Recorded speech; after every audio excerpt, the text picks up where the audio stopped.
Hola a todos, ¿cómo están? Bienvenidos a una nueva emisión de Hellraiser TV, donde el metal se convierte en el placer más extremo. Les saluda Marco. Gracias a todos ustedes, amigos de América Latina, por estar conectados a través de nuestro canal de YouTube, Headbanger Producciones, y también por medio de nuestro fanpage Hellraiser TV. El día de hoy en el programa vamos a explorar una vertiente que podríamos considerarla como la matriz, como el inicio de todo. Yo estoy seguro de que todos ustedes, o la gran mayoría al menos, sienten una gran devoción por bandas como Judas Priest, como Iron Maiden y por supuesto por los padres del género, Black Sabbath. Todos ellos grandes íconos y referentes mundiales de esta vertiente llamada heavy metal. Así que el día de hoy vamos a conversar, a debatir, a intercambiar opiniones, puntos de vista, pero sobre todo a pasar un rato agradable y entretenido conversando sobre heavy metal en toda América Latina. Esto es Hellraiser TV.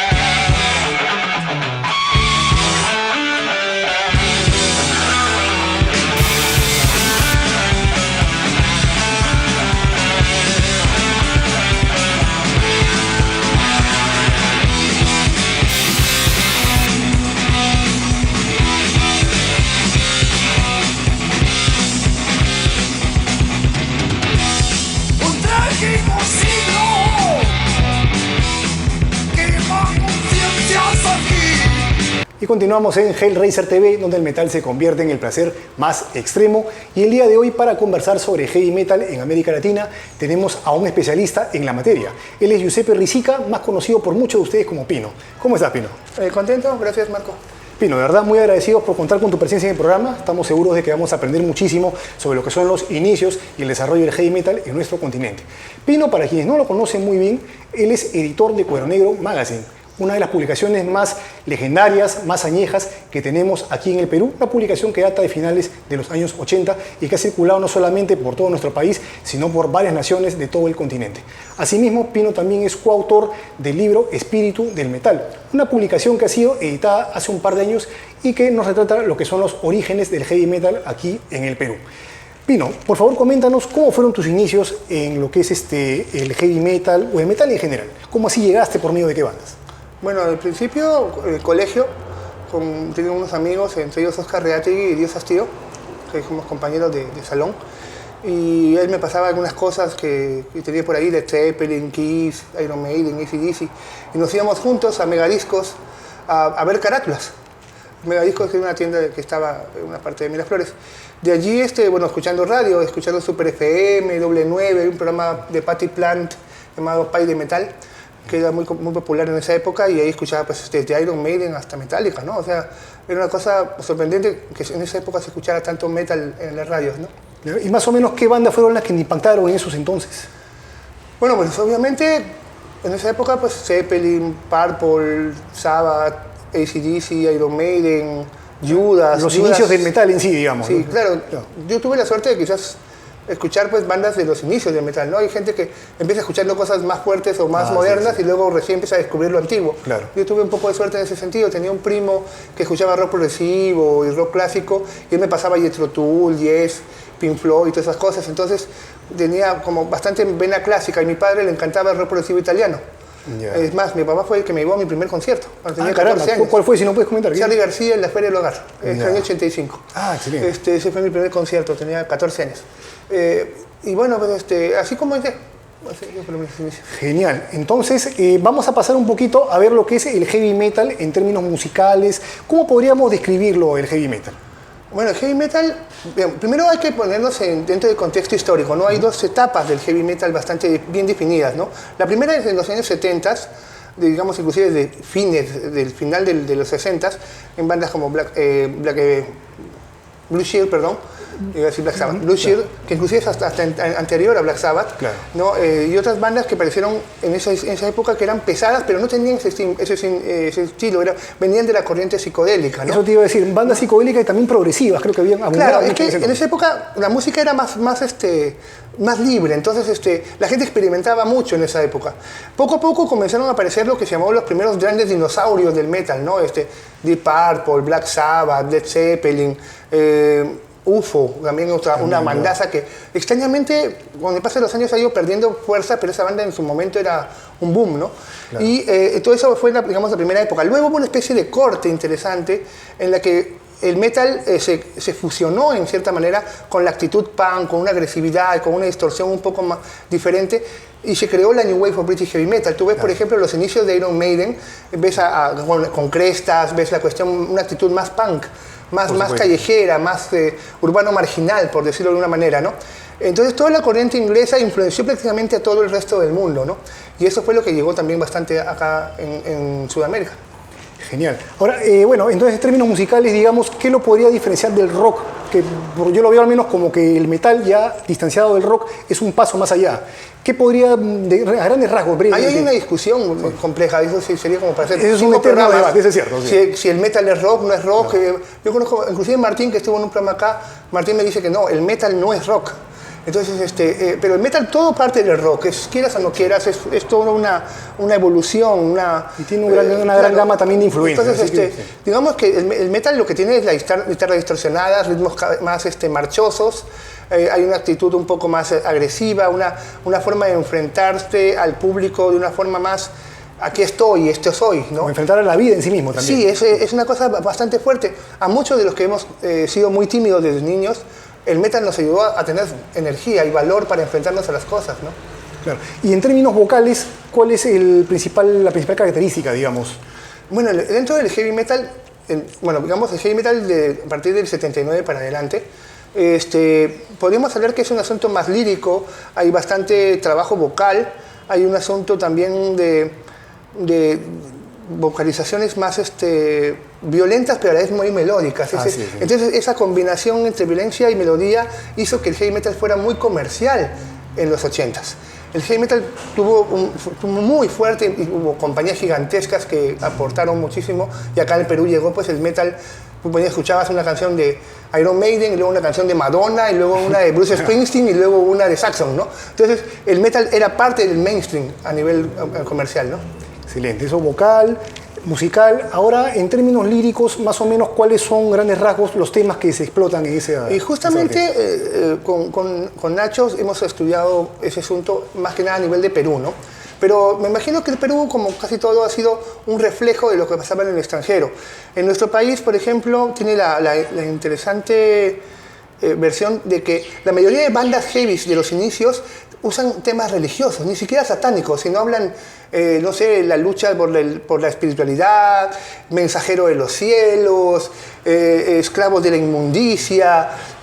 No, es más, el disco que hemos editado hace poco, El Espíritu del Metal Volumen 1, tú ves los nombres de las canciones, desde los nombres de las canciones, ves cuestiones religiosas en ese punto. Y también la búsqueda de algo más allá de lo político, algo más allá, más trascendental que la política, digamos que como lo enfrentaban los punks, por ejemplo, ¿no? Sino, por ejemplo, hablar de la justicia, el honor, la verdad, la lealtad, que son términos mucho más importantes y más trascendentes que hablar, no sé, pues, muerte al sistema o sucio policía, claro, cosas así, que va más allá de todo eso, ¿no? Bandas como Silex, por ejemplo, que hablan sobre la unión del metal, la unión de lo otro, guerreros del metal de Orgus, y varios temas que hablan justamente de eso, ¿no? Son una serie de valores, pero desde un punto de vista más, de repente, no sé si contestatario, agresivo. Es que hay una rebeldía fuerte en eso, ¿no? Claro, es algo innato ya del metal. Pino, bacán. Hemos visto a grandes rasgos lo que es el heavy metal. Ahora vamos a pasar a una siguiente secuencia en la que ya nos metemos de lleno a ver los orígenes, mejor dicho, la etapa de los 80s y de repente algo anterior a esa época aquí en Hellraiser TV, donde el metal se convierte en el placer más extremo.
Y seguimos en Hellraiser TV, donde el metal se convierte en el placer más extremo. Y ahora sí comenzamos a hablar de los orígenes del heavy metal en América Latina con nuestro invitado Pino.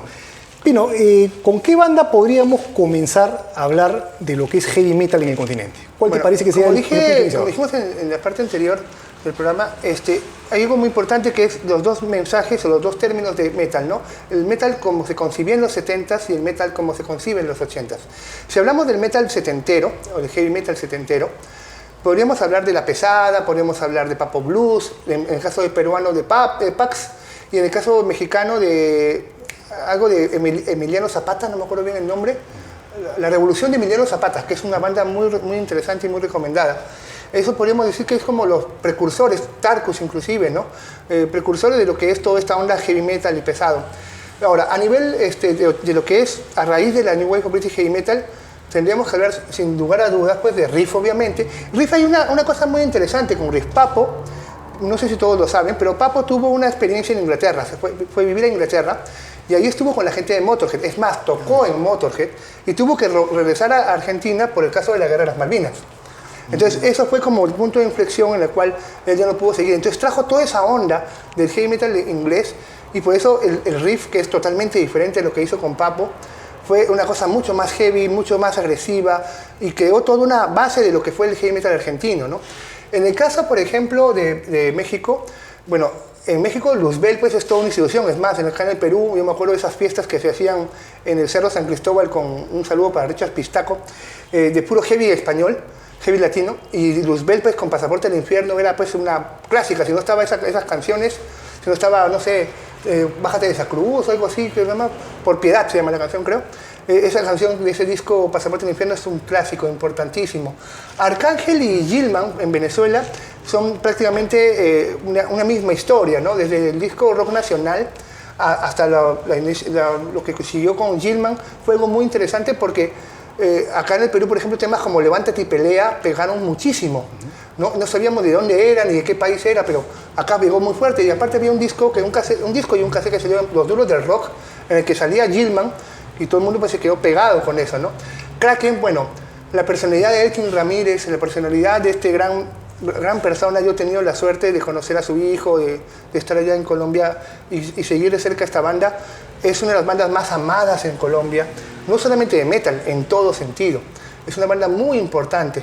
Y algo muy interesante, ya que estamos hablando de Riff, que Riff apadrinó una banda de chibolos, una banda de gente muy joven llamada B8, que hicieron un caos en el bar rock, y empezaron a decir muerte a los hippies, maten a los hippies, no sé qué, se armó todo un escándalo terrible, y eso generó lo que se llamó las brigadas metálicas, que luego hasta hicieron una canción de ello, ¿no? Sí. Todas esas hordas de metaleros que no estaban ni con el punk ni con el pop, y que les estaban a los hippies y muerte a todo lo pasado y venga lo nuevo, ¿no?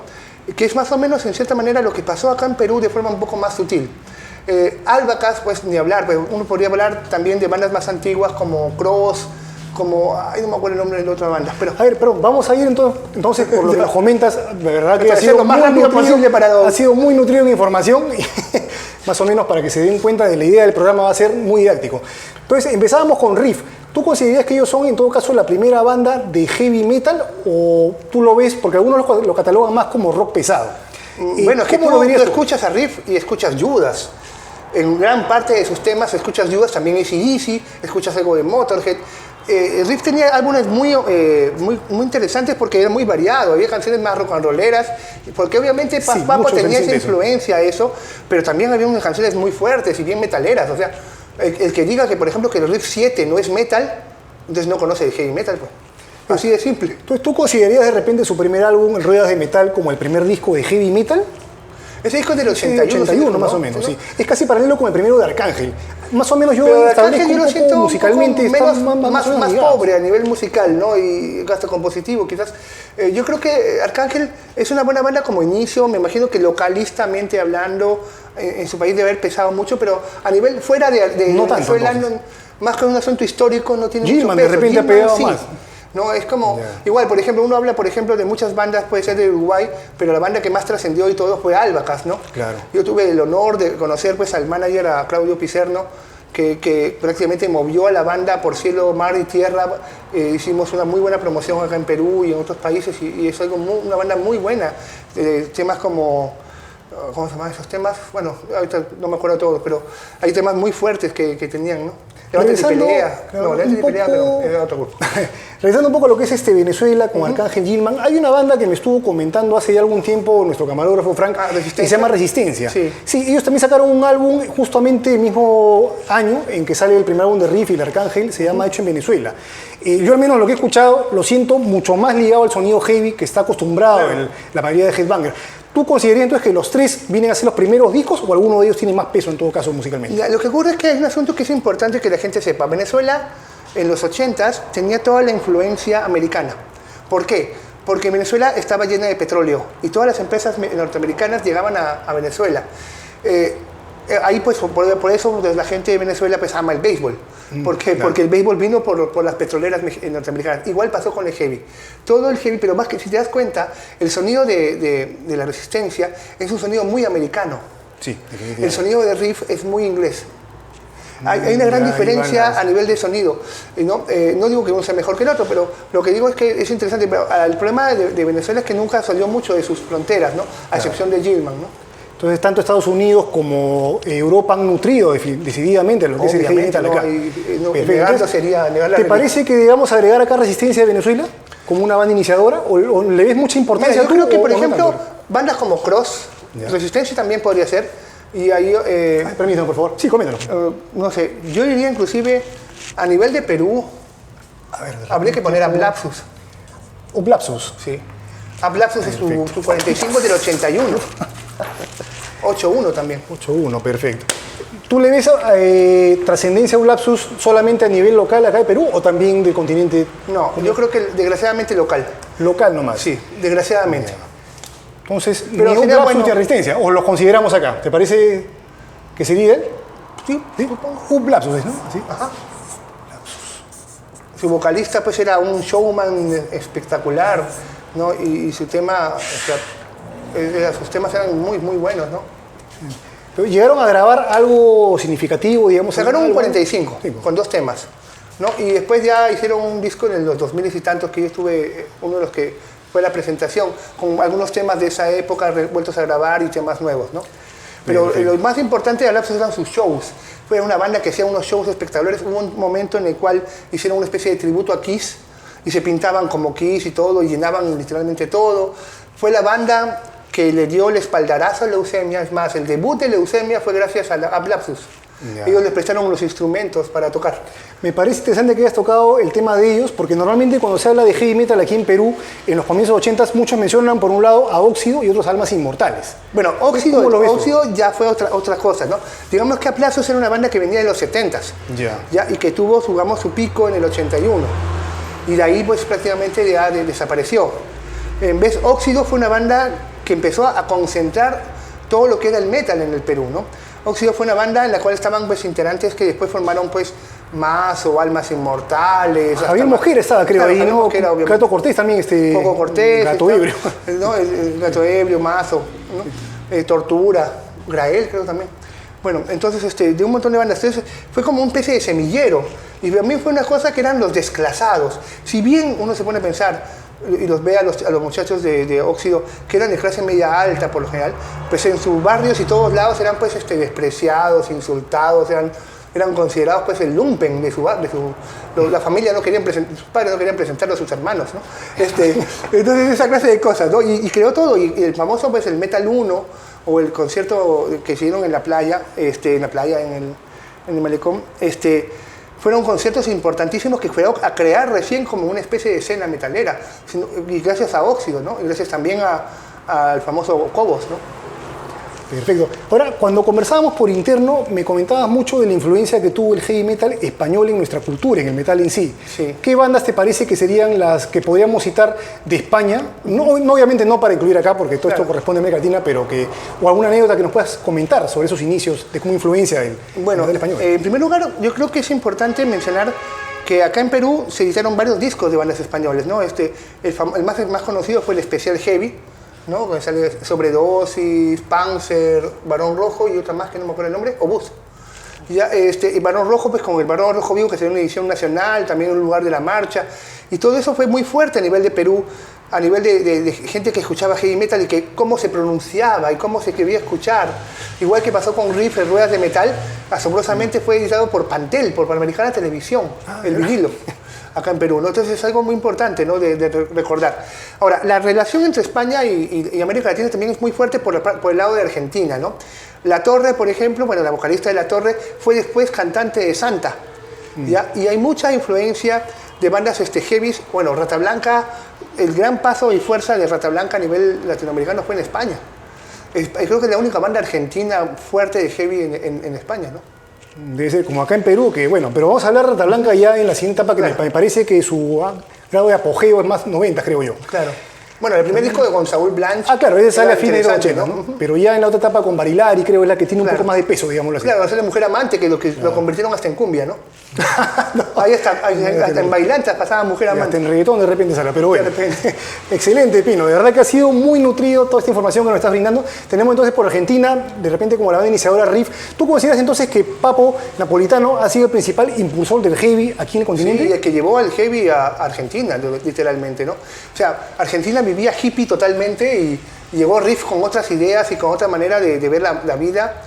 Y impulsó, pues, y apoyó, él fue prácticamente que apoyó y ayudó a grabar a B8. Y todo ha sido en la época de dictadura, si no estoy equivocado, ¿no? Con Después, Fidel claro, ahí. por ahí. Bueno, todas las dictaduras que han surgido en esos tiempos justamente que venían de los 70 y que han afectado a varios países del continente. Entonces, tenemos a Riff por Argentina, B8 también, que lo podemos considerar acá justamente. Claro, un poco posterior, pero sí. Posterior, sí. Luzbel creo que es un poco más de mediados de los 80, ¿no? Claro, por Pero- ejemplo, uno podría hablar de Cristal y Acero, quizás también como una de las bandas iniciadoras del heavy mexicano, ¿no? ¿Te parece O que podemos Viejena. considerarlos acá también? Yo creo que sí. Cristal y Excelente. Acero es una banda que tiene varios discos muy interesantes también.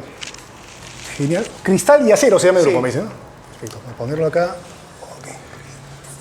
Y bueno, uno tendría que hablar, por ejemplo, del origen del metal en Colombia con Carbure, ¿no?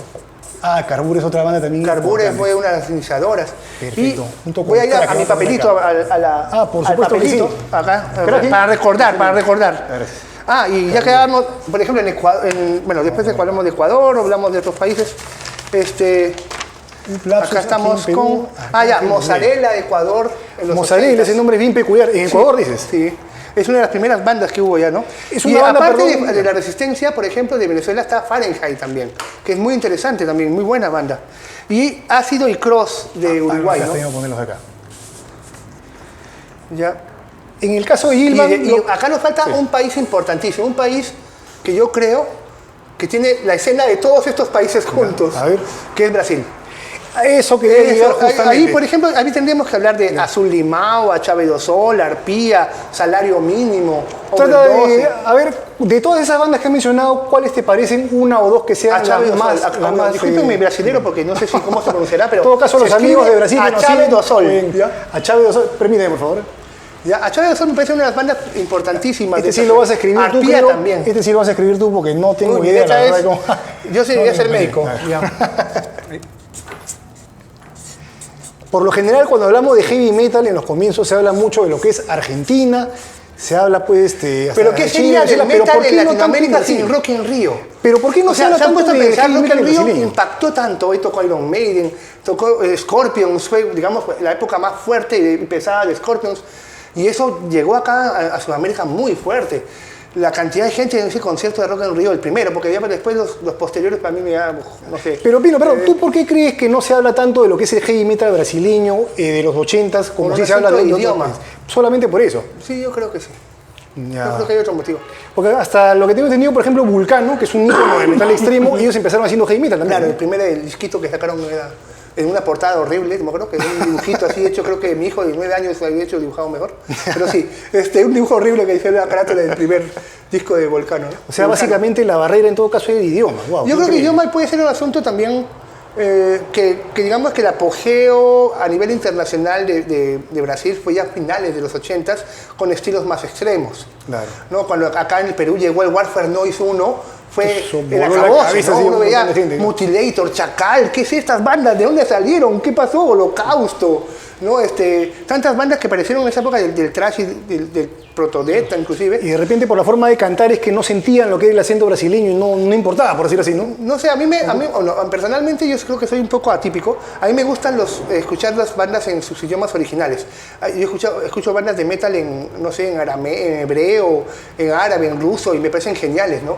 O sea, hay una banda rusa muy conocida, que ahorita no me acuerdo el nombre. Aria, que cuando cantan en ruso me gusta más que en inglés. ¿Ya? O sea, me parece más bacán que cuando cantan en ruso. Hay unas colaboraciones que hizo con Udo también, muy interesantes. Pero bueno, y me gusta mucho eso. Pero hay gente que no, pues hay gente que prefiere el sonido, digamos, más estándar del inglés, ¿no? Y eso lo aprendieron después los no brasileños que hicieron bastante en inglés.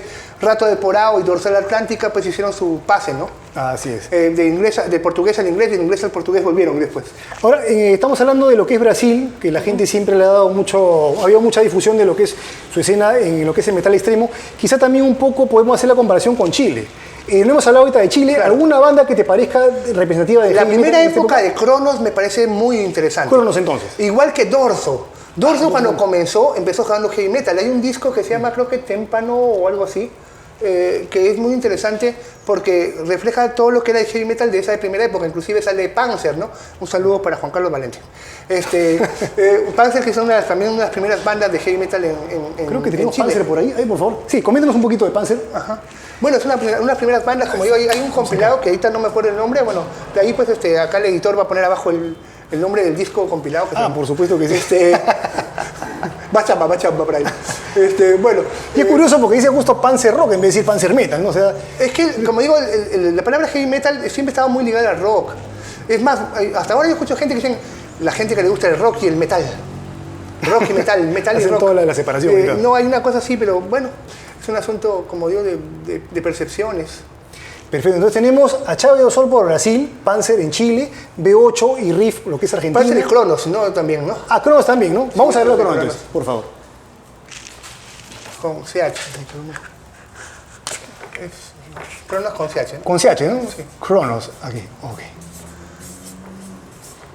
Estupendo. Vamos agregando a más bandas para la familia de heavy metal en América Latina. Lo vamos poniendo por acá. Un poquito y Mozzarella en Ecuador. Y Mozzarella en Ecuador. ¿Te parece que esa banda ha trascendido solo a nivel de Ecuador o del continente? ¿Cómo lo ves tú? Yo creo que ninguna banda de Ecuador ha trascendido fuera de Ecuador. Tanto, ¿no? Entonces de repente podemos mencionarlo Vasca solamente. un poco puede ser. Vasca. Vasca no es más 90, creo. Sí. ¿No? Tuvimos la suerte cuando fuimos de gira con Stigma que tocar con Vasca, pues en 2 conciertos, en uno. Aunque su estilo creo que es un poco más heavy trash, pero vamos a ahondar un poquito más de ellos, ya creo que en la... Heavy trash. Yo lo vi un poco así, lo que he escuchado. Tú lo ves más heavy. Justo nos están avisando ahí. ¿Y se acabó? No se acabó todavía. Seguimos conversando aquí con Giuseppe Risica, más conocido como Pino. Vamos a hablar de Vasca y otras bandas, ya creo que en la otra etapa. Entonces, para resumir, tenemos Ablapsus, por lo que es Perú, Cronos, junto con Panzer. Bueno, habría que poner Pax, el 80 con la época de Exterminio. Pax también. Fue muy fuerte, o sea, muchos de nosotros escuchamos heavy peruano con Pax y decimos, ¿qué es eso? ¿De dónde salió esta banda? ¿Tú lo consideras netamente heavy? Porque otros también lo ven como rock pesado o rock Yo no creo que Exterminio sea rock pesado. No, hablo de Pax. Por eso, Exterminio de Pax no creo que sea rock pesado. Ya, tú lo ves más como heavy entonces. No sé, yo no sé quién puede verlo de otra forma. Hay varias personas que Pax 70 es rock pesado. Lo que hablo de la primera época del heavy metal, ¿no? Claro. Es que en esa época, en los 70, eso era heavy metal. Entonces, claro, sí. Entonces, y el nuevo Pax en el 84 que salió Exterminio, es rock pesado, es metal. Ya, excelente. Entonces los podemos considerar acá. Claro. Por favor, tenemos ahí. De todas maneras. Ahí está. Genial. Ablapsus junto con Pax, entonces. Y Orbus, y Oxio, perdón. Y Oxio sí también, en Perú. Entonces, piedra fundamental de la escena. Porque Pax lo siguiente. Claro, porque para que no se nos agoten aquí los papelitos. Porque Pax y Oxio tiene una cosa interesante. Pax fue más a nivel comercial, digamos, a nivel más popular, ¿ya? Y Oxio fue a nivel under.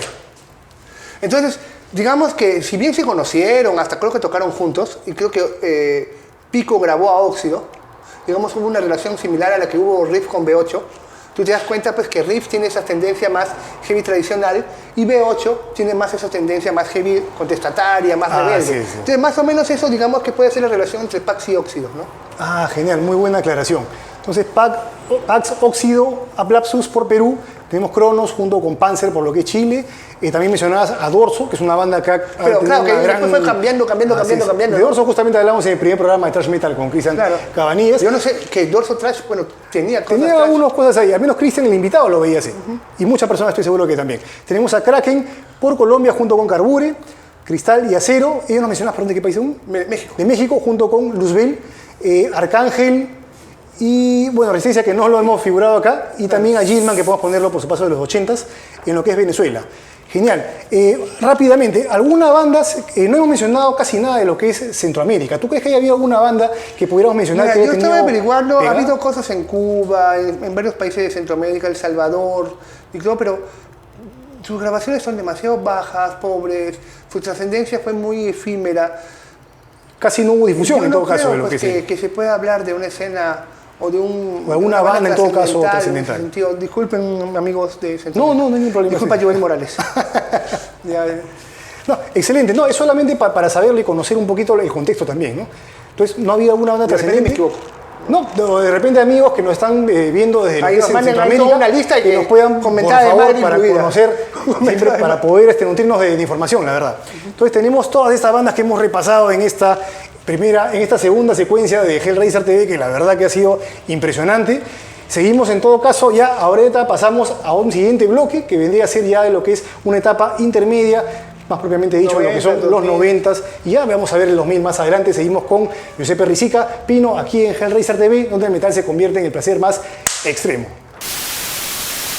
Dentro del heavy metal mexicano y latinoamericano, destacan en sus principios en México bandas como Luzbel, Ramsés, Jena, Máquina, Transmetal, que es un poco más hacia el thrash, pero creo que básicamente hay tres bandas fundamentales al principio del heavy metal en México, que para mi parecer serían Ramsés, Ultimatum y Luzbel.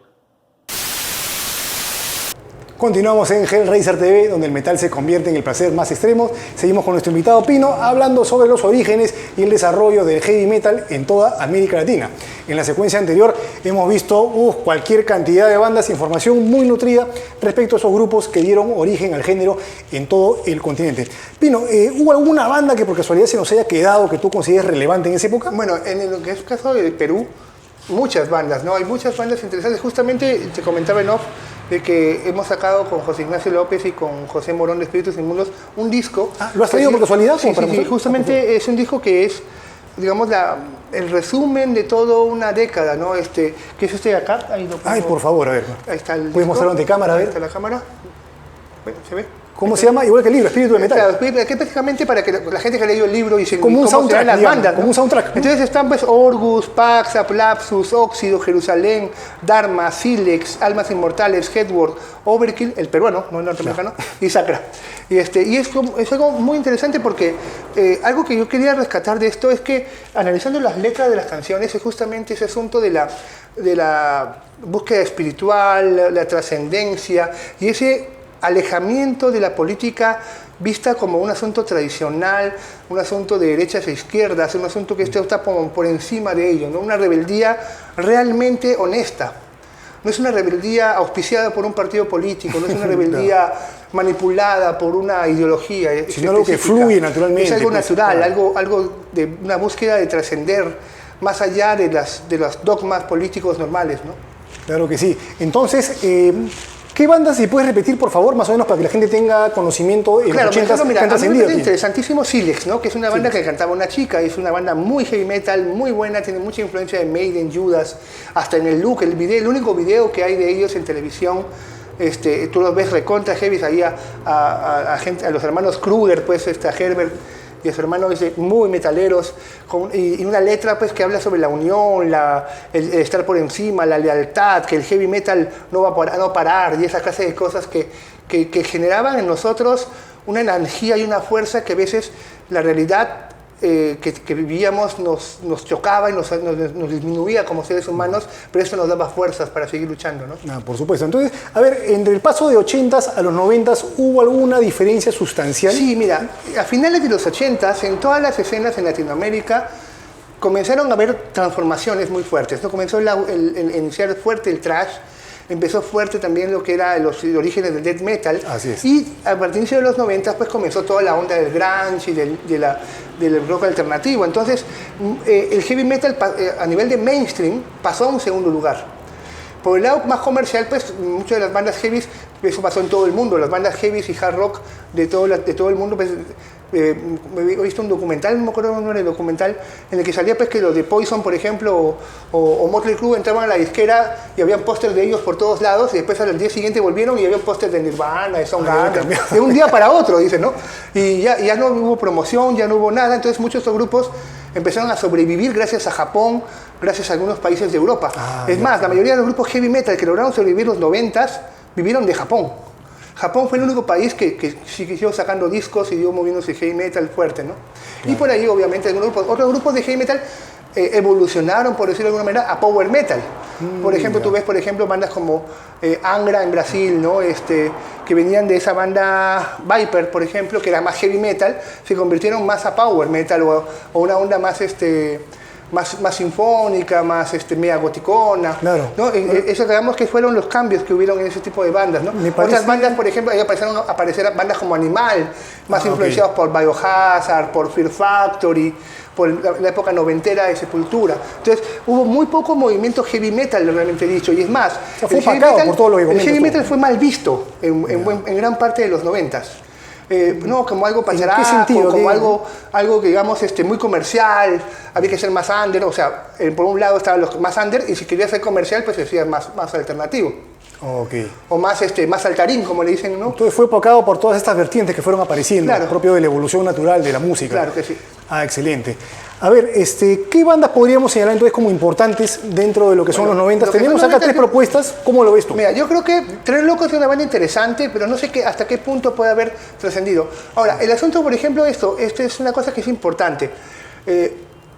Hay una cosa que no hemos mencionado mucho, que es el legado de B8. A ver. B8, al morir B8 aparecieron varios grupos. Lobos, sí. Malón, Almafuerte. Hasta Rata Blanca también, creo. Hermética primero. Hermética. ¿No? Hasta Rata Blanca, ¿no? Entonces hay un asunto interesante, que generan un estilo, una forma de ser heavy metal dura, con letras de protesta, reivindicativas de lo nuestro, ¿no? Nacionalistas en muchos casos. En algunos casos llegó hasta ser medio fascistón. Por unos lados, por ejemplo, en el caso de Lobos, cristiano, porque tú ves que el tercer disco de B8, El fin de los inicuos, era un disco prácticamente religioso. Tú escuchas el tercer disco y es una influencia de Samarvide, justamente, que forma Lobos. Claro, que forma Lobos. Sí. ¿No? Entonces, esa clase de cosas es muy interesante porque genera toda una cuestión y genera un público argentino muy popular, que es algo muy interesante. Leí en una revista Pelo, que por ejemplo, que hicieron una gira B8 con veladores. Y los veladores eran considerados como la gente de plata y B8 la gente pobre. Y cuando habían los conciertos juntos, que hicieron una gira por toda Argentina, todos terminaban en peleas. Ah, caramba. Porque los punks en Argentina son gente más de dinero, no son gente de clase muy baja. No, en vez de los heavies, son los cargadores, ¿cómo llaman ellos? Tiene un nombre para decir a los costeleros, no sé, cartoneros. Cartoneros. Le dicen cartoneros a los que duermen en cartón, esas cosas. El mismo Iorio pues decía que fue cartonero, que él cargaba sacos de papas para el mercado, que comió papas toda su vida, hasta helado de papa comía, empanada de papa, papa frita, sopa de papa, todo era papa ahí de su vida. Entonces, esa clase de cosas es interesante porque generan toda una corriente, ¿no? Entonces, eso pasó bastante. Entonces, ese heavy metal, digamos, rebelde, ese heavy metal consciente, ese heavy metal visceral, urbano, marginal, que no lo tuvo el punk en Argentina, lo tuvo justamente todo ese legado de B8, ¿no? Interesante, me parece muy bien lo que señalas respecto a B8, que de ahí se desprenden otras bandas que han sido importantes, no solamente para el contexto argentino, sino todo Latinoamérica. Más o menos algo, no de repente que hayan salido otras bandas que han dejado un legado. Como, en Chile, por ejemplo, podemos hablar de Inquisición, que es algo así como un lunar. Inquisición, al igual que, por ejemplo, Hades Inc., otra banda de Valparaíso, si no me equivoco, que hace poco se han vuelto a juntar, tuve la suerte de entrevistarlos hace poco. Hades Inc. fue otra banda muy interesante de esa época, ¿no? Que también hacía heavy metal, pero eran como lunarcitos que tocaban dentro de conciertos de thrash, de death metal, ¿no? Inquisición creo que nunca tocó en un concierto heavy metal. Sí, acá Inquisición, ¿no? Esta es la banda de Manolo Schaffler, ¿no? Claro. Quien era guitarrista, creo, de Torture. Claro, y eso fue interesante porque el primer disco lo sacó Leonardo Arenas de Deifer, que fue también el que sacó el disco de Stigma con nosotros. Okay. Yo me encargué del, ¿cómo se llama? Steel, algo de... Steel se llamó el primer disco, un disco rojito. Sí, no recuerdo bien, pero sí, en los 90 salen. Sí, el primer disco de ellos, pues yo me encargué de distribuirlo acá en Perú. Y fue muy, muy importante, impactó bastante porque tenía esa onda heavy metal, pero a la vez medio mercifulciano. Yo lo siento hasta un poco neoclásico también. Pero a la vez un poco mercifulciano, o sea, era una cosa entre un Malmsteen con Merciful Fate con Judas, ¿no? Digamos que todo amalgamado, ¿no? Muy interesante y muy buen proyecto. Entonces quizás sería una banda relevante, digámoslo así, para yo creo que sí, 90, pero a la vez como Lunar, ¿no? Fuera del contexto, por ejemplo, argentino, que siguió otra historia. Claro. ¿No? Siguió otra historia. Rata Blanca, por ejemplo, en Argentina también. Y Rata Blanca dio pie, por ejemplo, a bandas como Imperio. Ah, ok. ¿No? Imperio también fue una banda muy importante, que luego se volvieron medios cristianos también. Eso pasa con muchos grupos en Argentina, que se van pasando para el otro lado. Al lado oscuro, Entonces, bueno, y el mismo Ian, que perdió una carrera solista muy prolífica. Claro, tocó con Locomotora, me acuerdo, Ian acústico en Barranco. Eso ha venido, a Perú, no sé. Gracias a Aristides. No quiero olvidar esta idea, como mencionabas que se desprendieron varias bandas de B8, acá en el caso de Luzbel, que si nos puedes aclarar, no sé si se desprendió, ¿cómo decirlo?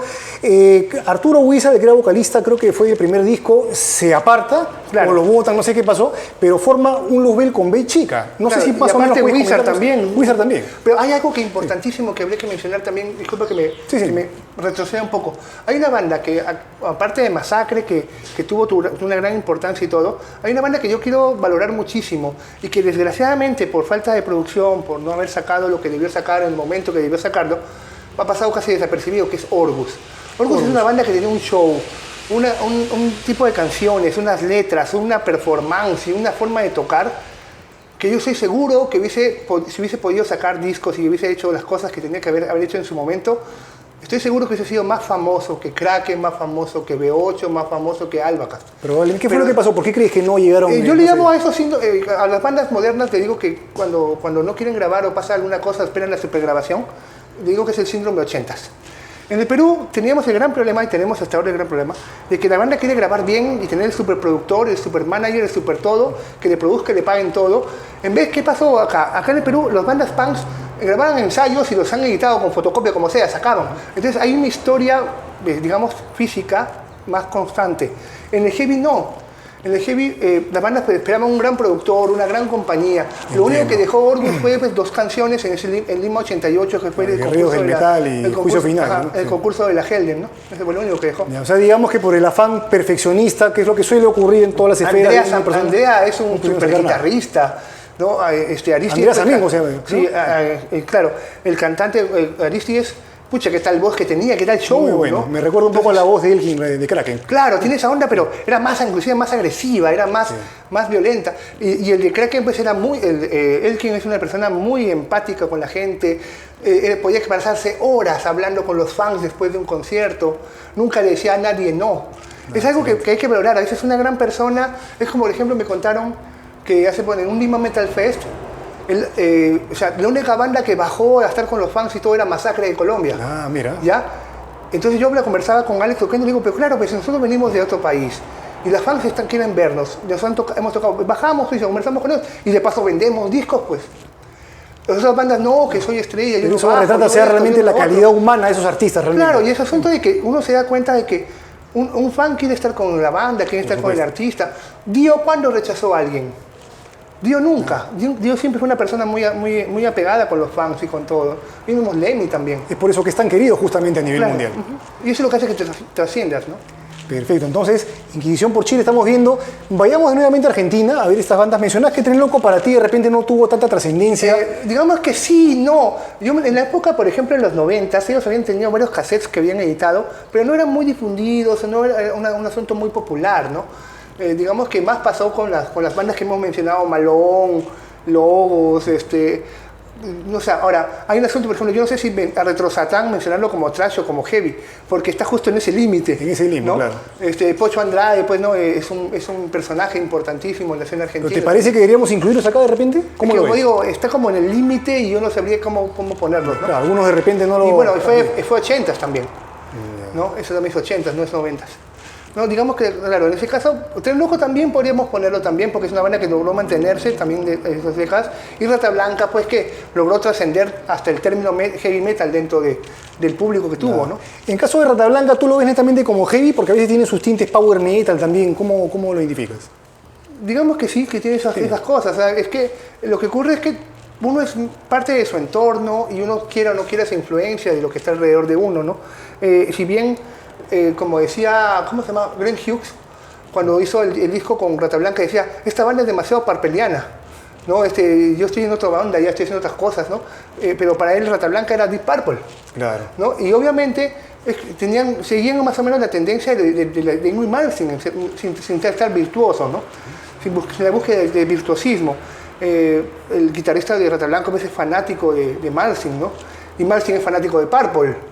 Entonces hay toda una conexión. Claro, una conexión, quieras o no quieras, ¿no? Ahora, volviendo un poco a lo que es Perú, en la parte de 90s, a ver, ya vamos a seguir agilizando aquí lo que es la conversación. Ya, en la parte de Perú, ¿alguna banda en los 90s? No, mentira. Ya, bueno, se hablan, por ejemplo, de Masacre y Armagedón, que sí vino en los 80s, claro, pero de alguna manera han tenido trascendencia. No, Armagedón en los 90s tuvo como dos fases, ¿no? Por un lado estuvo la época en que se acabó Lograr la luz, claro, que yo distribuí, y después estaba la época de que empezaron a hacer covers, en una época empezaron a tocar covers hasta de Metallica, ¿no? Me acuerdo en el Más Allá de Barranco, y es una banda que logró mantenerse, porque era una época muy difícil para el heavy metal. Esa fue una época muy difícil en general para el heavy metal. Arion fue otra banda que también de los 90s, que tuvo ciertas cosas. Muy interesante, por ejemplo, es hablar de Chopper de Uruguay. Chopper de Uruguay también. Claro, ¿no? Con Luis D'Angelo, el peruano D'Angelo. ¿Tú sí lo ves como heavy netamente? ¿O de repente heavy trash como...? No, Chopper no pasa de Motorhead. Ya. O sea, ahora, si de Motorhead lo consideras trash, ya pues... ¿Los incluimos acá entonces? Yo creo que sí. O sea, perfecto. Chopper es heavy. O sea, puede tener algunas influencias trasheras, pero ya a finales de los 90s, ¿no? Pero en esa época, Chopper era una banda más heavy, más que otra cosa, ¿no? Perfecto. Chopper como con doble P. Un símbolo, claro, un símbolo de lo que es el heavy metal entonces en los 90. El heavy metal motero, el heavy metal motorheadiano, ¿no? Estupendo, Uruguay. Ahora, ya que nos comentabas sobre Silix, una banda que tenía presencia femenina, en la época de los 80s o 90s, ¿hubo alguna banda que tuvo alguna figura femenina resaltante que te parezca que realmente haya trascendido, que haya dado un aporte significativo al género? La Torre, puede ser. Yeah. Pero La Torre tenía esa onda que jugaba, o Macbeth de Uruguay, ¿no? Macbeth de Uruguay. Sí, Macbeth, que salió en el número 8. ¿Era vocalista mujer o algo? Sí, vocalista mujer. Yeah. Que también tenía esa dualidad, ¿no? Eso podríamos poner como ejemplo, digamos, en más moderno yo podría hablarte de Highway, de Colombia, ¿no? Ya claro, o sea, bueno, en la etapa de 2000 y adelante ya aparecieron cualquier cantidad de bandas con presencia femenina importante, ¿no? Pero me interesaba un poco conocer si es que en esta época hubo alguna figura que te pareciera relevante, así. Yo diría España Santa. Ah, de España. Ya, Santa. Pero en el ámbito de América Latina... La Torre podría ser. La Torre. ¿Ya? Excelente, compartir conocimiento. Púrpura. Púrpura también. Púrpura de qué país estamos? ¿De Argentina? Sí. Excelente, compartir conocimiento de ello. Y bueno, ya hemos visto a grandes rasgos lo que es 90s, nos hemos remontado un poco también a la parte de 80s, pero que definitivamente era muy importante. Pino, más bien, para cerrar este bloque, sobre tu compilatorio, ¿dónde lo podemos adquirir? ¿Cuál es el costo? Para que la gente que esté interesada... Muéstralo, por favor, nuevamente. Allá. En Cuero Negro Store, en la tienda de Cuero Negro de Brasil, o buscar pues Espíritu del Metal en Google, o a mi teléfono 9738-77441. Y los amigos que nos están sintonizando de otras partes del continente, ¿cómo pueden adquirirlo? ¿Te escriben por inbox? Sí. Y aparte tenemos varias formas de distribuirlo a diversas partes del mundo, ¿no? Excelente. Este es un legado realmente de lo que han dejado las bandas peruanas, que sería muy importante. Realmente para nosotros ha sido todo un trabajo muy fuerte haber logrado sacar este disco, porque es muy complicado conseguir los permisos, que no piensen que vamos a ser millonarios con este disco, porque sacamos muy pocos discos. Es más, ya está casi por la mitad de la distribución. Ya casi no quedan muchos, así que... Tienes tu piscina, por lo menos. Sí. Y aparte que es bonito porque queda un registro histórico realmente de algo, ¿no? Que es lo que queremos lograr, ¿no? Excelente, Pino. Entonces, vamos a cerrar este bloque en el cual hemos estado revisando parte de todo lo que son 90s y también parte de lo que han sido los 80s en el heavy metal de toda América Latina. Continuamos en Hellraiser TV, donde el metal se convierte en el placer más extremo. Creo que es imposible hablar de heavy metal latinoamericano sin mencionar a Papo, Norberto Napolitano, el guitarrista argentino, que fundara en 1970 Papos Blues. Aunque su nombre parecería muy suave, Papos Blues ya tenía una presencia de una guitarra desgarradora, muy visceral, que se convertiría luego en la principal característica de otra banda mítica a través de la guitarra de Papo, que es como sería riff. Esas fueron las bases del heavy metal. Es una posta que luego tomaron bandas como B8 y otras, pero sin Papo sería sencillamente impensable el heavy metal en Latinoamérica.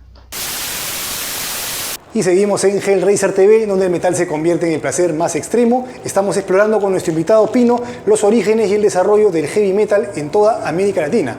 Ya hemos visto lo que es la parte de los 80s, 90s, también un poco fases anteriores en los 70s, y ahora vamos a ver lo que es una etapa ya más contemporánea de los 2000 en adelante. Antes que nada, Pino, ¿hay alguna banda que nos hemos olvidado de los 90s que no hemos mencionado? Yo creo que los 80s, Track, por ejemplo. En los 80, vamos. Track es boliviano, me comentabas. Sí, es una banda muy interesante que hicieron un heavy bien... Vamos a agregarlos acá. Coméntanos, por favor. Sí, muy bueno y muy directo.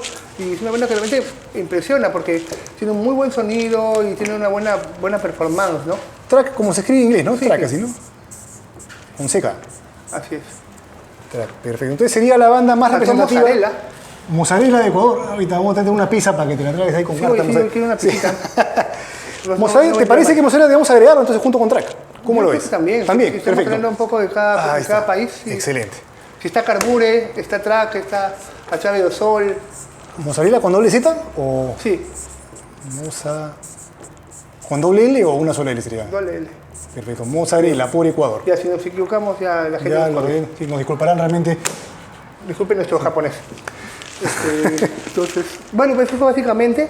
Y como digo, en los 90 realmente ha estado marcado mucho por la disgregación y la falta de fuerza, ¿no? Como dije, a nivel mundial el heavy metal pues dejó de ser la música de moda o mainstream, porque dentro del metal pues, estaba lo que era el glam rock, el sleazy, que poco a poco fueron desapareciendo y convirtiéndose, digamos, en cosas que mucha gente inclusive despreciaba, porque hubo hasta una campaña del look más normal, que por qué se vistaban tanto, que gastaban demasiado dinero, etcétera, etcétera, etcétera, ¿no? Entonces, ok, 90 hubo un bajón, digamos que en el 2000 tomó un nuevo impulso, y te pregunto esto porque yo he notado que hay como una, no sé si llamarlo un fenómeno, una corriente de bandas de heavy metal que hacen como un heavy un poco más callejero, con una actitud más underground, por decirlo así, tipo, Claro. como black metal, pero sin hacer black, ¿no? Lo que ocurre es que la música en general siempre es cíclica, ¿no? Entonces, cosas que pasan 30 o 20 años, como que querían volver a los orígenes de lo que era la New Wave of British Heavy Metal, y apareció pues, la New Wave of Traditional Heavy Metal. Así ¿no? se le denominaba, entonces. Que es esa- claro, que es el equivalente al retro thrash. ¿no? Ah, ok, ya. ¿No? Entonces, buscando ese sonido de la onda inglesa de los 80s, volver a esa cuestión de Praying Mantis, No, musicalmente, pero también la Mamas parte de Boys, actitud, de, lo que de nosotros- Judas, ¿no? De la primera época y todo, Claro. y ese look heavy metal rebelde, contestatario, agresivo, ¿no? El heavy metal ya no como una cosa de, digamos, elaborada o más melódica, ¿no? Virtuosa, sino un asunto más de agresividad, ¿no? Aquí en el Perú hay varias bandas, Cobra, por ejemplo, Cobra, Pesadilla, Wizard Hunter. Sí, algunas muy buenas bandas, ¿no? ¿Podemos incluir a Cobra, te parece? Claro, de repente? Cobra claro, es una de las principales de esta generación, Perfecto. junto con Por acá. Blizzard Hunter, ¿no? A mí me parece interesante, por ejemplo, mencionar Mandrágora en los también, 90s, también en los 90 mencionar a Armagedón, de Perú. ¿Armagedón te parece Sí, yo creo que importante? es una banda que de todas maneras podemos ponerlo. tuvo fue una de las pocas bandas que logró mantenerse en los 90s, logró sobrevivir haciendo heavy metal. A pesar de que no llegaron a grabar algo, bueno, aparte del demo, lograr la luz. Yo recuerdo en el 2000, creo, en adelante sacaron un disco en la noche, en vivo. Claro, y el otro disco, el long play que se llamó, ¿cómo? La persona cayéndose con una cama, creo, ¿no? No recuerdo ese. Pero, a ver, Armagedón, entonces, en los 90 lo ponemos. Sí. Perfecto. A pesar de que la banda empezó en los 80s, pero... Claro. no, Pero digamos su que- periodo de mayor expansión, digamos que fue en 90 en todo Sí, caso. digamos que Cobró sí. más relevancia ahí. Sentencia también. Sentencia también, la banda Sí, de Santino. Claro, Sentencia, por ejemplo, fue la primera etapa de los 90s, fue muy importante, su disco Hierro. A mí me parece que es lo mejor que ha habido en el heavy metal. de verdad, tuve la suerte guitarreras, de apoyar en ese disco y de sacarlo juntos y todo el cassette en esa época y fue muy bueno, ¿no? Perfecto, entonces Armagedón lo estamos hablando acá en los 90s, sigamos hablando de bandas con ese feeling un poco más guerrero, influenciadas me parece a mí Mazo mucho. también. Mazo también te es parece. 90s. Mazo fue una banda que... ¿O te parece heavy metal? Porque muchos se le catalogan, incluso ellos mismos dicen, nosotros hacemos rock pesado. Pero no ¿Tú pesado, cómo lo ves? Como digo, Claro, vamos a volver a la disyuntiva nuevamente, Sí, ¿no? sí, Pero, o sea, claro. digamos que para la gente que no escucha metal, eso es metal. Claro. Y para los que somos metaleros, es rock pesado, es 70. ¿Es metal a media o no es metal? Algunos dicen, siempre esa discusión. Bueno, no sé, yo pondría mazo igual, ¿no? O sea, no me haría problema, pero bueno. Perfecto. A ver, tengámoslo como una mención para que de repente nos quede para ver otras bandas. ¿Qué otras bandas, aparte bueno, de Cobra, puedes señalar importantes dentro de lo que es los 2000 en adelante? Yo diría, a ver, vamos al mapa. Vayamos al mapa, dijo. A ver, Yo a mí recuerdo una... A ver, no, dime. a mí me impresiona mucho, por ejemplo, de Uruguay, Cuchilla Grande. Cuchilla Grande. Que es, digamos, también, hijos de B8, hijos de Almafuerte, de Hermética, de toda esa onda, ¿no? Después, por ejemplo, en Brasil, Dr. Sin, Guepardo es una banda también recontra de igual porque es heavy metal. Vino acá al Perú un integrante. Y ahí tuve la suerte de escuchar sus 2 primeros discos y ahora están grabando el tercero. Y es muy buena banda realmente. Después estaba Astra también de Brasil. No es el Astra ecuatoriano. No, entonces. Astra de Brasil. Después de Colombia Instrumental, que es una banda muy buena, hasta hizo un disco sinfónico. Vinieron acá al Perú, tocaron en 3-4 conciertos muy interesantes. Legend Wars, que también yo diría que Legend Wars de Colombia está dentro de lo que es la New Wave of Traditional Heavy Metal. Y Highway, ¿no? También una banda muy interesante de chicas en Colombia. Eso yo diría que podríamos... ¿Todas ellas han tenido impacto a nivel local o crees que todo el continente? ¿Cómo lo ves? ¿Cuál de ellas en todo caso podríamos de repente agregar acá? Yo diría que Highway podría estar. Highway podría ser. Perfecto, tenemos ahí... Y Dr. Sin también, que es una banda que ha hecho gira creo que hasta en Japón. Ya nos queda solamente una calcomanía acá. No vale. Highway en todo caso. ¿Sabes qué pasa también en los 90s? Vasca. Vasca, de Ecuador. Sí, yo creo que Vasca también es una banda importante dentro de lo que es heavy metal ecuatoriano. Ese es como para mencionarla. Pongamos, a ver, elijamos una banda como para poner acá en lo que es el 2000. ¿Cuál te quedas? ¿Dr. Sin, Highway? O ponemos en una sola... En una sola acá. Todos los nombres. Sí, porque ya no nos quedan ya más No, y eso que estoy seguro que ahorita están todos los mensajes ahí. Falta esta banda, falta tal otra banda. Siempre van a faltar bandas, un por montón. favor, coméntenos a través del fanpage Hellraiser TV y también de nuestro canal de YouTube Headbanger Producciones. El tema Digamos es que son los más importantes de los que nos acordamos. El tema es súper extenso, así que por favor disculparán que vamos a obviar cualquier cantidad de bandas. Estamos tratando de hacer un compendio al menos con todo lo que podemos ver acá. Nada, entonces lo dejamos en blanco por el momento. A ver, perfecto. Yo recuerdo una banda a partir del 2000, Arcanos de Bolivia.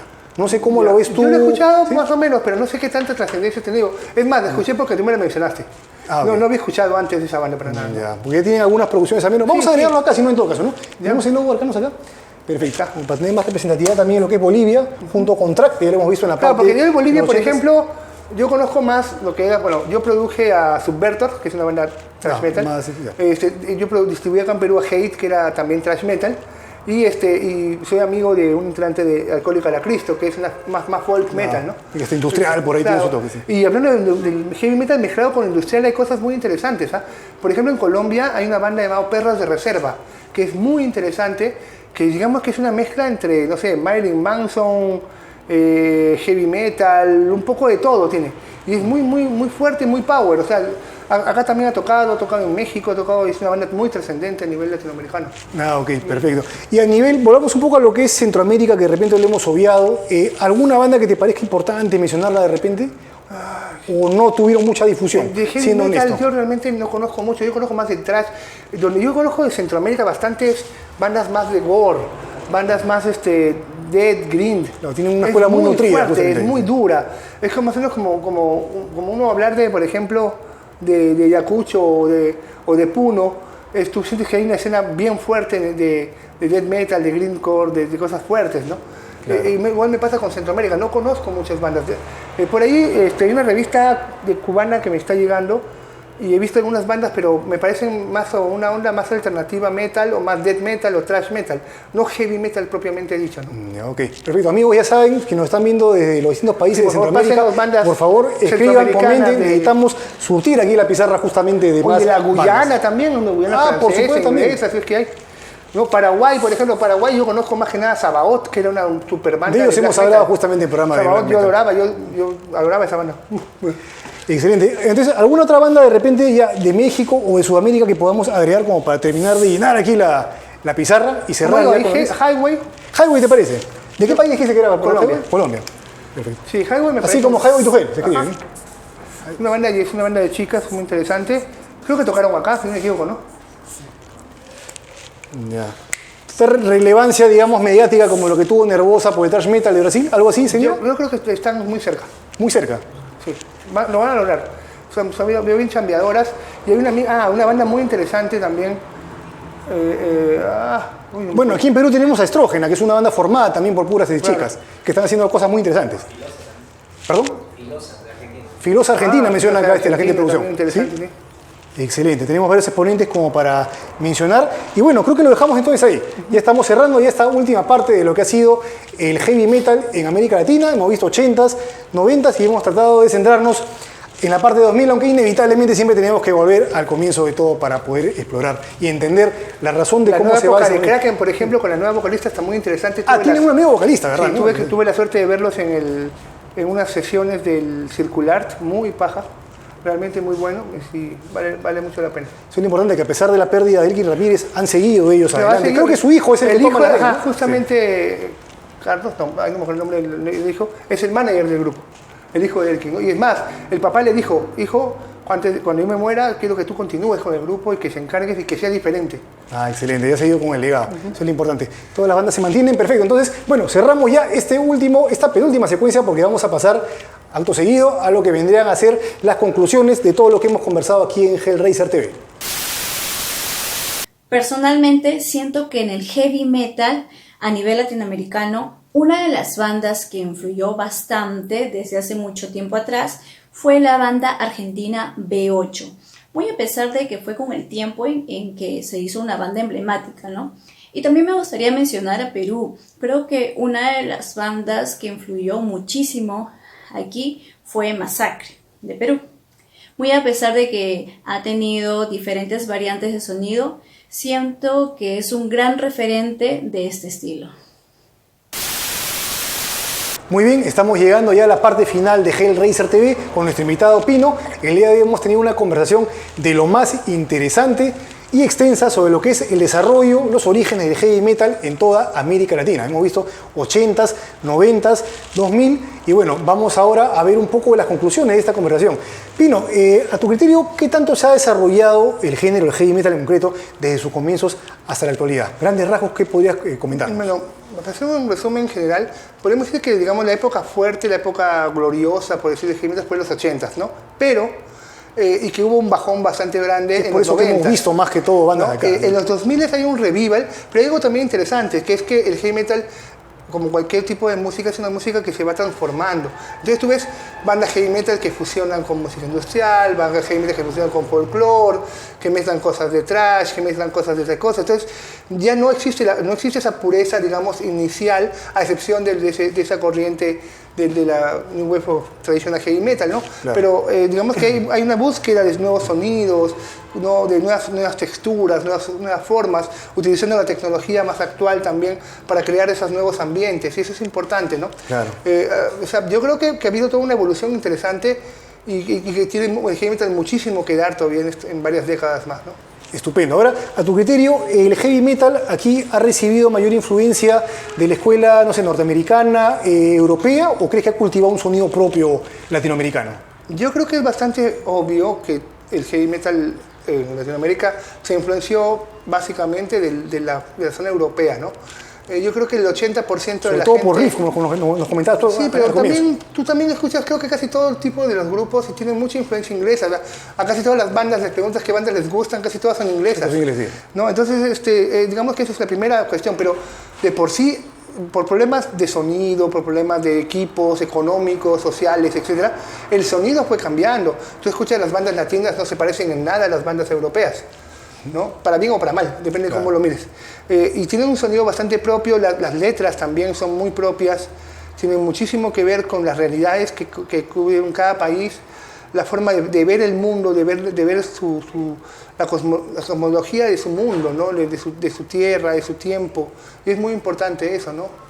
Estupendo. Ahora, Pino, una pregunta crucial que se la hacemos a todos los invitados. Nadie se puede ir de aquí sin haber resuelto este enigma.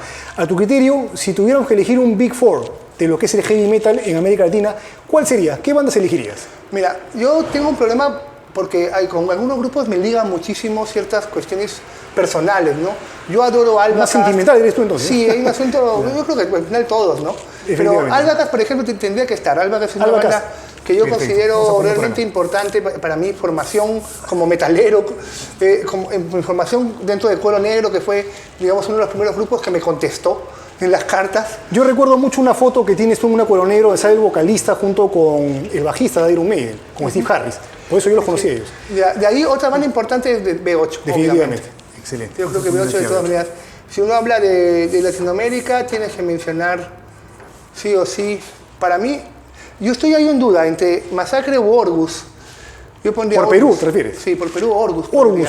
Ya, Orgus no tenemos por ahí por casualidad uy, ya no nos queda ya pero bueno, vamos a ponerlo acá, una O. Ahí está, O. Imaginemos que sale Orgus de Perú. Que a mí me impactó bastante. Y de ahí está el problema. A ver, podría ser Kraken.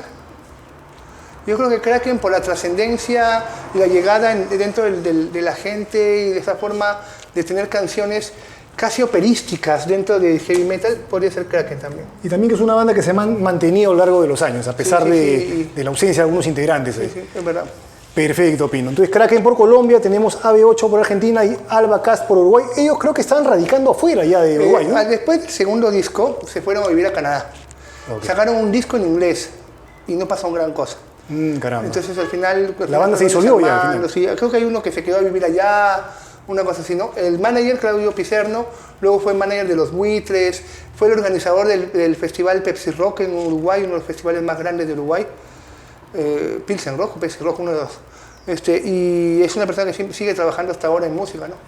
Estupendo, Pino. Te agradezco bastante. Entonces tenemos, como mencionaba, Alba Cast por Uruguay, B8 por Argentina, Kraken de Colombia y Orgus de Perú como el Big Four que ha elegido Pino para lo que es el heavy metal en América Latina. De verdad que hemos aprendido bastante en este programa. Se nos han quedado muchísimas bandas, así que pueden comentar, pueden criticar lo que quieran. Como dice Pino, tengan su listón de bandas ahí para que todos aprendamos. aprendamos. Estamos hablando, me voy acordando de un montón de bandas que no hemos mencionado. 2112, por ejemplo, otra bandaza, digamos que eran una especie de heavy progre, eran los Rush argentinos, que es una maravilla de banda.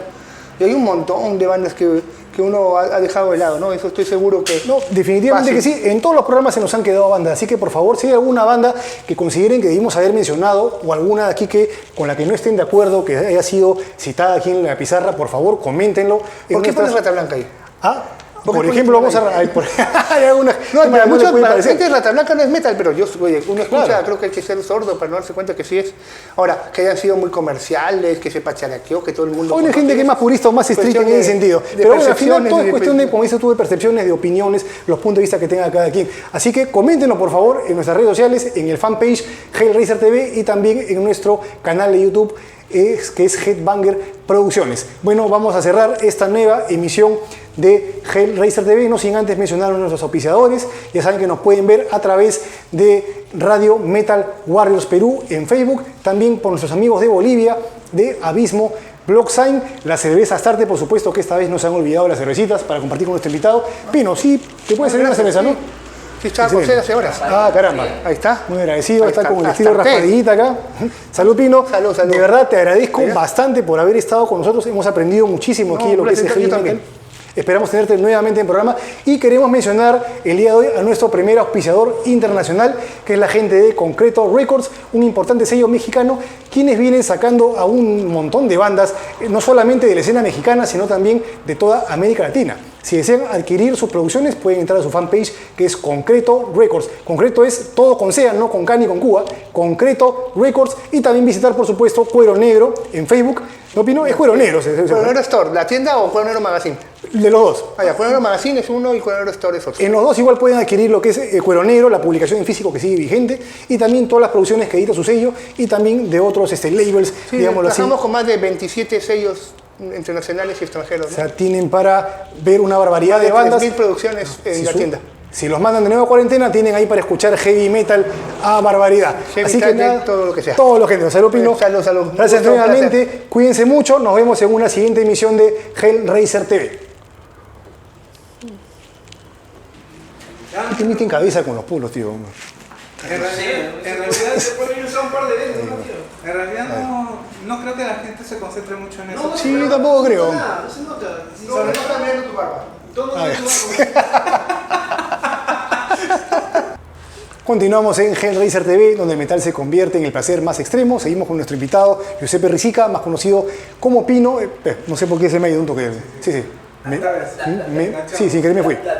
3, 2.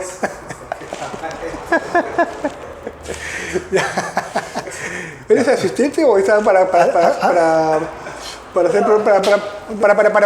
No voy a comentar porque si no para sí crear que lo estoy maletando. zozobra, para crear nubes negras. Sí, Ay, pensamos para- hacer una especie sí. de Carlitos al final de temporada. Yo lo veo como un reto. Como alguien tiene que asumir así. Tengo que trabajar con él. 3, 2, 1, ahora.